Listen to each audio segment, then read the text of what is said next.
Physicians, what are the benefits and drawbacks of becoming a freelance 1099 independent contractor person? Someone who kind of works per diem or locums like I do. Well, there's a few big benefits to it.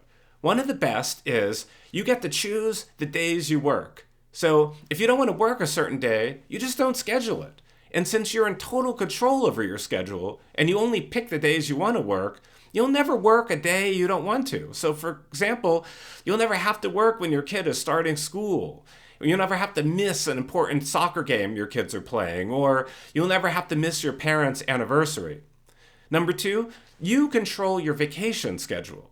So I remember back in the days when I worked at a hospital, we were all competing against each other for who had Thanksgiving off and who had Christmas and New Year's off. When you're an independent contractor, you don't have to do that. If you don't want to work a certain week, you just don't schedule it. So you always have the time to be on vacation with your family if you like. A third benefit for most independent contractors is you typically don't need to take call.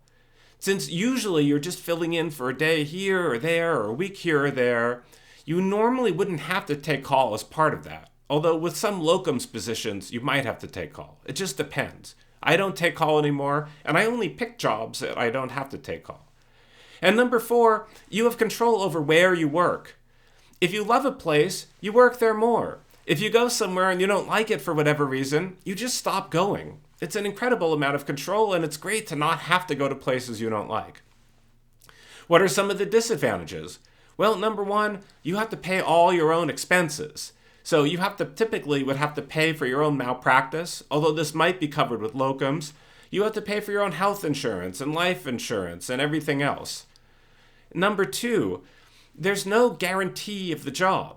It's all at-will stuff. So you may be going somewhere, you might like it, and then that place may say, you know what, we don't need you anymore, or we don't like you anymore, or the volume isn't there to justify having you anymore. And number three, you might have to travel more than you would like. So if you want to have the maximum flexibility, you want to be able to go to a few different clinics, a few different places, and so that might require a certain degree of traveling, either flying to another city if you're in a smaller town, or maybe driving around the city more if you're in a bigger town. And the number four disadvantage you might want to consider is you need to be kind of flexible.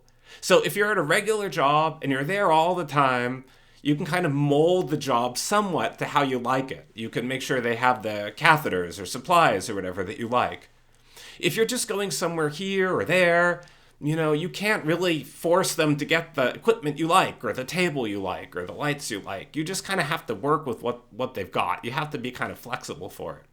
Overall, I'd say that being an independent 1099 type physician is an incredible option for many people, but it doesn't work for everyone. If you found this video useful, please like and subscribe or follow me. I'd like to share more useful content with you. And if you have questions, feel free to reach me out. Dr. Greg here. I'm here for you.